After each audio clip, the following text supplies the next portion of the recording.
ചോറിനും ചപ്പാത്തിക്കും ഒപ്പം കഴിക്കാൻ പറ്റിയ അടിപൊളി പൊട്ടറ്റോ ഫ്രൈ ആണ് ഇന്നത്തെ റെസിപ്പി. അതിനായിട്ട് ഞാനിവിടെ 4 ഉരുളക്കിഴങ്ങും 2 മീഡിയം സൈസ് സവാളയും ഇതുപോലെ ചെറുതായി മുറിച്ച് വെച്ചിട്ടുണ്ട്. ശേഷം പൊട്ടറ്റോ ഫ്രൈ തയ്യാറാക്കാനായി ചുവട് കട്ടിയുള്ളതോ നോൺ സ്റ്റിക്കോ ആയിട്ടുള്ള പാൻ ഉപയോഗിക്കാവുന്നതാണ്. ഞാനിവിടെ 2 ടേബിൾ സ്പൂൺ വെളിച്ചെണ്ണ ഒഴിച്ചു കൊടുത്തിട്ടുണ്ട്.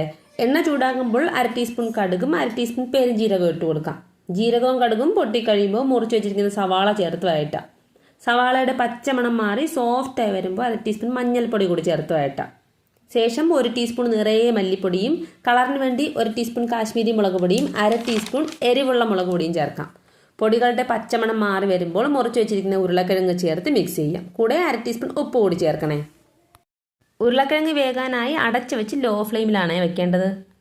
ഉരുളക്കിഴങ്ങ് ഏകദേശം വെന്ത് കഴിയുമ്പോൾ 2 തണ്ട് കറിവേപ്പിലയും 1/2 ടീസ്പൂൺ കുരുമുളക് പൊടിയും 1/2 ടീസ്പൂൺ പെരുംജീരകപ്പൊടി അല്ലെങ്കിൽ ഗരം മസാല ചേർത്ത് നന്നായിട്ട് മിക്സ് ചെയ്ത് കൊടുക്കാം. ഉപ്പ് കുറവായതിനാൽ ഞാനിവിടെ 1/2 ടീസ്പൂൺ ഉപ്പ് കൂടി ചേർത്തിട്ടുണ്ട്. എരിവ് കൂടുതൽ വേണ്ടവർക്ക് കുരുമുളക് പൊടി ചേർത്താൽ മതി. ഡാർക്ക് കളർ ആകും വരെ ലോ ഫ്ലെയിമിൽ അടിയിൽ പിടിക്കാതെ ഇടയ്ക്ക് ഇളക്കിയിട്ട് അടച്ചു വെച്ച് വേവിച്ചെടുക്കണം. പൊട്ടറ്റോ ഫ്രൈ റെഡി ആയിട്ടുണ്ട്. ചോറിനും ചപ്പാത്തിക്കും പറ്റിയ നല്ലൊരു കോമ്പിനേഷനാണ്. ട്രൈ ചെയ്യാൻ മറക്കല്ലേ. താങ്ക്